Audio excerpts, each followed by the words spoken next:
Presents দেশ বিদেশ। নমস্কার, দেশ বিদেশ পরিক্রমায় সবাইকে স্বাগত জানাচ্ছি। সঙ্গে রয়েছি আমি সিদ্ধার্থ। প্রথমে দেখে নেব টপ পয়েন্টস। মৌসুমী তাণ্ডবে দিশেহারা ভারত, ডিজিটাল মোড়কে দীর্ঘ প্রতীক্ষিত জনগণনা, ভারত অস্ট্রেলিয়া মৈত্রীতে নয়া কৌশলগত অধ্যায়, রাম মন্দিরে দুর্নীতি রুখতে কঠোর এসওপি, বহু বিবাহে কোপ, কড়া আইন অসমে, রেলের ডিজিটাল টিকিটে জিরো টলারেন্স। শুরু করছি বিস্তারিত পরিক্রমা। জুনের খরা কাটিয়ে জুলাইয়ের শুরুতেই দেশে সক্রিয় হওয়া মৌসুমী বায়ু এখন ভয়াবহ রূপ নিয়েছে। অতিবৃষ্টি, ধস, বন্যা ও বজ্রপাতে গত 24 ঘন্টাতেই গোটা দেশে অন্তত 10 জনের মৃত্যু হয়েছে। রাজধানী দিল্লি থেকে উত্তর ভারতের পাহাড়ি রাজ্য সর্বত্রই জনজীবন বিপর্যস্ত। দিল্লিতে প্রবল বর্ষণে রাস্তাঘাট জলমগ্ন হওয়ায় যান চলাচল থমকে গিয়েছে। উত্তরাখণ্ড ও হিমাচলে অলকান্ডা ও মান্দাকিনী নদী বিপদসীমার উপর দিয়ে বইছে, যার ফলে চারধাম যাত্রা ব্যাহত হচ্ছে।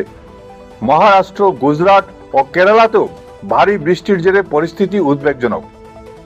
মৌসুম ভবন আগামী কয়েকদিনও ভারী থেকে অতি ভারী বৃষ্টির সতর্কতা জারি রেখেছে। 2021 সালের পর দীর্ঘ বিরতি নিয়ে 2027 সালে শুরু হতে চলেছে জাতীয় জনগণনা। এই বিশাল কর্মযজ্ঞের প্রথম পর্ব বা house listing and housing operation শুরু হচ্ছে 1 আগস্ট থেকে। পুরো প্রক্রিয়াটি এবার ডিজিটাল পদ্ধতিতে পরিচালিত হবে।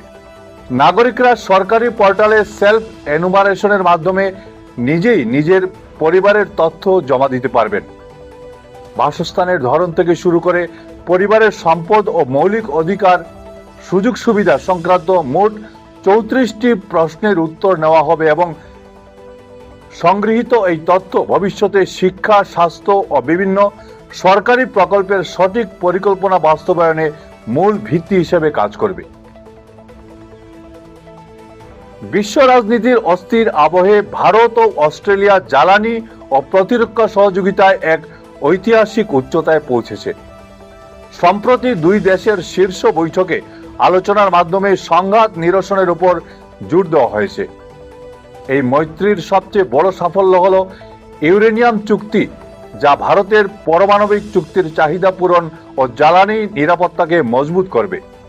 পাশাপাশি মেরিটাইম সিকিউরিটি কোঅপারেশন রোডম্যাপের মাধ্যমে ইন্দো প্যাসিফিক অঞ্চলে সমুদ্রপথে অবাধ যাতায়াত ও কৌশলগত ভারসাম্য নিশ্চিত করার সিদ্ধান্ত নেওয়া হয়েছে।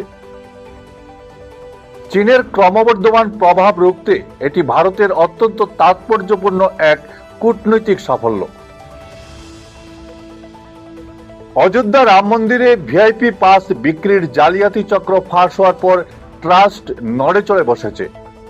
অপরাধীদের দৌরাত্ম্য রুখতে এবার দক্ষিণ ভারতের বিখ্যাত মন্দিরগুলোর আদলে কঠোর স্ট্যান্ডার্ড অপারেটিং প্রসিডিওর অনুসরণের সিদ্ধান্ত নেওয়া হয়েছে। মন্দিরের প্রশাসনিক দক্ষতা বাড়াতে চিফ এক্সিকিউটিভ অফিসার নিয়োগ করা হচ্ছে। এছাড়া প্রণামী গণনায় বুলেট গ্রুপ কাচের ঘরের ব্যবহার, কর্মীদের জন্য পকেটবিহীন বিশেষ ইউনিফর্ম এবং সিসিটিভি ক্যামেরার নজরদারিতে ত্রিস্তরীয় তল্লাশি ব্যবস্থা বাধ্যতামূলক করা হচ্ছে, যাতে মন্দিরের পবিত্রতা ও সম্পদ সুরক্ষিত থাকে।